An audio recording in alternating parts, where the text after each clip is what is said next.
Om Swastiastu. Assalamualaikum warahmatullahi wabarakatuh. Salam sejahtera bagi kita semua. Salam Namo Buddhaya. Rahayu, Rahayu, Rahayu. Salam harmoni untuk kita semua. Perkenalkan, nama saya Desa Gede Ariwidari, kelas F nomor absen 5. Hari ini Tia akan menjelaskan cara mengolah data ANAFA 1 jalur dan ANAFA 2 jalur melalui aplikasi SPSS.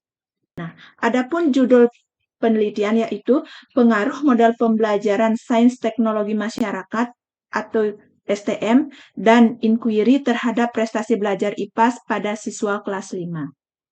Nah, di sini saya menggunakan sampel sebanyak 20 orang siswa, di mana variabel Y-nya yaitu prestasi belajar, A1-nya modal pembelajaran sains teknologi masyarakat, A2-nya modal pembelajaran inquiry, A3-nya modal pembelajaran konvensional. Nah, selanjutnya kita akan menuju ke aplikasi SPSS. Di sini saya menggunakan aplikasi SPSS untuk menentukan hasil dari analisis satu jalur ANAFA beserta nantinya akan menarik kesimpulannya.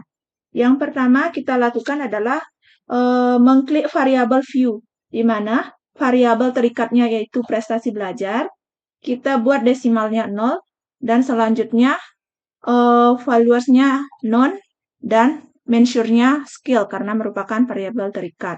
Yang kedua, ada modal pembelajaran.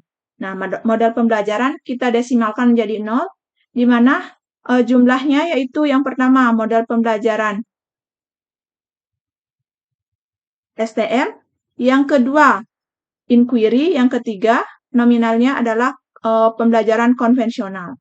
Selanjutnya, karena ada 3 jenis model pembelajaran yang kita gunakan, maka measure-nya kita pakai nominal. Nah, setelah kita mengisi semuanya, selanjutnya kita menuju ke data view. Nah, dari data view ini ada prestasi belajar. Seperti yang sudah saya sampaikan tadi pada data Excel-nya, di sana ada beberapa prestasi belajar beserta nilainya. Nah, kita copy yang pertama, ada nominal satunya yaitu model STM. Seluruh datanya kita copy.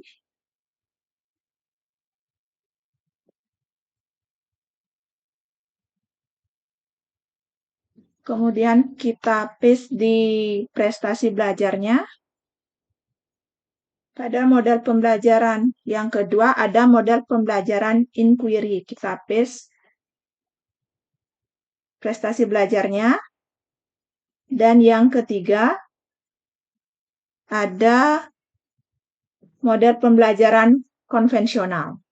Nah, setelah semua data kita masukkan, nah selanjutnya kita kembali ke model pembelajarannya.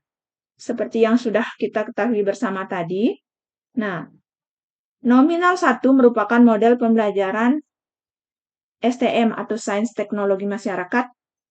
Karena ada 20 sampel, kita tulis satunya sebanyak 20.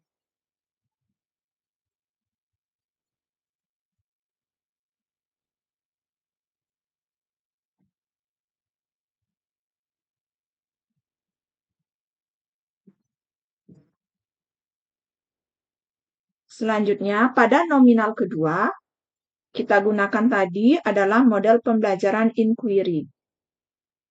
Kita tulis angka 2.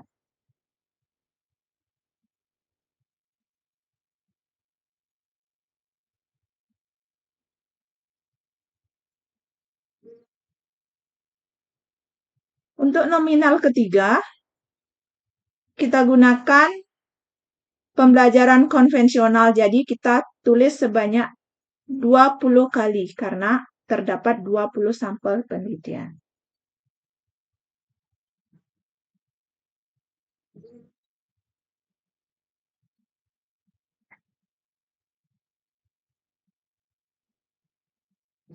Nah, setelah semua data terisi, selanjutnya kita ke analis. Kita klik analis. Selanjutnya, compare mean. Kemudian kita 1Y ANOVA. Nah, prestasi belajar itu termasuk dependent list. Kita masukkan. Untuk model pembelajaran, kita masukkan ke factor. Nah, kemudian kita klik option. Nah, di option, yang kita ingin cari, yang pertama deskriptif, dan yang kedua mencari homogenitasnya. Selanjutnya continue. Oke. Sehingga dapat ditarik kesimpulan terkait deskriptifnya. Yang pertama, pada prestasi belajar, di sini kita ketahui ada model pembelajaran STM, inquiry, dan konvensional. Nah, di sini juga ada main-nya yang model pembelajaran STM itu 87,50, inquiry 79,00, konvensional 73,50, sehingga didapatkan totalnya 80,00. Nah, di sebelahnya ada standar deviation. Selanjutnya ada standar error, lower bound, upper bound, dan nilai minimal maupun maksimumnya. Di bawahnya terdapat test of homogeneity of variant. Nah, di sini terdapat Levens statistik, yaitu DF1-nya 2, DF2-nya 57, dan signifikansinya 623. Pada ANOVA prestasi belajarnya, di sini kita ketahui bahwa between group-nya itu memiliki mean square 80,877, di mana hasil signifikan uji F-nya yaitu 12,303 dan signifikansinya 0,000. Sehingga dapat ditarik kesimpulan bahwa jika signifikansinya kurang dari taraf signifikan, maka H0-nya ditolak, artinya ada perbedaan antara model pembelajaran sains teknologi masyarakat, inquiry, dan konvensional terhadap peningkatan hasil prestasi belajar siswa kelas 5. Demikian untuk analisis ANOVA satu jalurnya. Selanjutnya, saya akan menjelaskan ANOVA 2 jalur atau 2Y ANOVA. ANOVA 2 jalur merupakan uji perbedaan parameter rata-rata satu variabel terikat untuk lebih dari 2 kelompok sampel. Analisis variasi 2 jalur terdiri atas 2 faktor atau 2 atau lebih level. Nah, di sini adapun judul penelitian yaitu pengaruh model pembelajaran sains teknologi masyarakat terhadap hasil belajar ditinjau dari motivasi belajar. Untuk variabel Y adalah hasil belajar, B1 motivasi tinggi, B2 motivasi rendah, A1 model pembelajaran sains teknologi masyarakat, A2 model pembelajaran konvensional. Adapun rumusan hipotesisnya untuk penelitian H0 dan H1, yang pertama hipotesis penelitian dengan faktor model pembelajaran. A0-nya, tidak ada perbedaan hasil belajar antara siswa yang dibelajarkan dengan model pembelajaran sains teknologi masyarakat dan model pembelajaran konvensional. H1-nya, ada perbedaan hasil belajar antara siswa yang dibelajarkan dengan model pembelajaran sains teknologi masyarakat dan model pembelajaran konvensional. Untuk hipotesis penelitian dengan faktor kemampuan atau motivasi siswa, H0-nya adalah tidak ada perbedaan hasil belajar antara siswa yang memiliki motivasi tinggi dengan motivasi rendah. H1-nya ada perbedaan hasil belajar antara siswa yang memiliki motivasi tinggi dan motivasi rendah. Hipotesis penelitian interaksi model pembelajaran dengan motivasi belajar siswa. Untuk H0-nya, tidak ada interaksi hasil belajar antara siswa yang memiliki motivasi tinggi dan motivasi rendah yang dibelajarkan dengan model pembelajaran sains teknologi masyarakat dan model pembelajaran konvensional. H1-nya, ada interaksi hasil belajar antara siswa yang memiliki motivasi tinggi dan motivasi rendah yang dibelajarkan dengan model pembelajaran sains teknologi masyarakat dan model pembelajaran konvensional. Selanjutnya kita akan menuju aplikasi SPSS.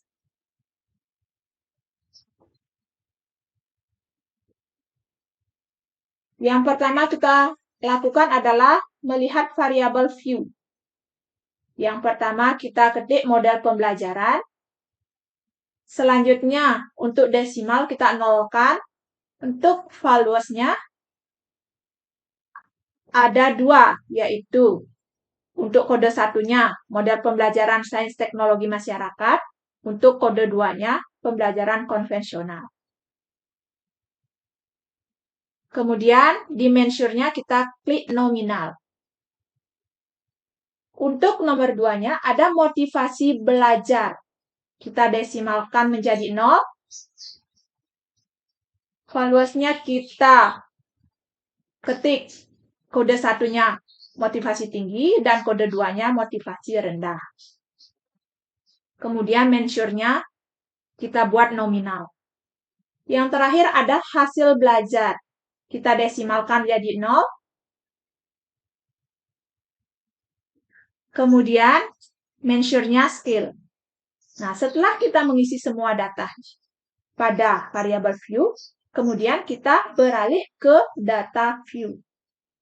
Nah, sesuai dengan pengisian pada variabel view tadi, untuk modal pembelajaran sains teknologi masyarakat kita buat kode 1, berarti sebanyak 20 kita tulis angka 1, dan untuk model pembelajaran konvensional sebanyak 20 kita buat kode 2. Nah, motivasi belajarnya pun juga demikian.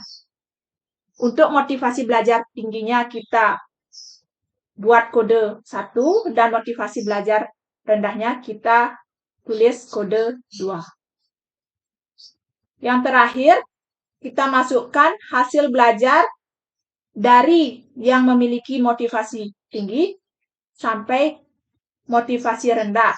Nah, setelah data tersebut terisi semuanya, selanjutnya yang kita lakukan adalah menuju analyze.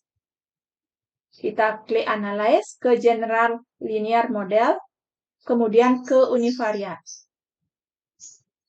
Nah, di sini yang menjadi dependent variabelnya yaitu hasil belajar. Untuk fixed hasil belajar. Diulang ya? Hah? Di sini yang menjadi dependent variabelnya yaitu hasil belajar. Fix faktornya adalah model pembelajaran dan motivasi belajar. Kemudian setelah mengisi semuanya, klik model. Nah, pada model kita ada 3 yang kita masukkan, yaitu model pembelajaran, motivasi belajar, dan model pembelajaran dengan motivasi belajar. Selanjutnya, klik continue. Oke. Berdasarkan hasil analisis tersebut tadi, maka didapat hasil seperti ini. Yang pertama, ada model pembelajaran di mana labelnya itu ada STM dan konvensional sebanyak 20 sampel dan motivasi belajar sebanyak 20 sampel. Pada kesimpulan kali ini, saya menggunakan taraf signifikansi 5% atau 0,05. Di mana kaidah pengujiannya Jika signifikansi hasil uji signifikan kurang dari taraf signifikansi, maka H0 ditolak, artinya ada perbedaan. Jika signifikansi hasil uji signifikan lebih besar dari taraf signifikansi, maka H0 diterima, artinya tidak ada perbedaan. Jika kita melihat data yang sudah dianalisis tadi, nah, sehingga dapat disimpulkan yang pertama untuk model pembelajarannya, karena signifikansi hasil uji P-nya sebesar 0,850 lebih besar dari taraf signifikansinya, maka H0-nya tersebut diterima.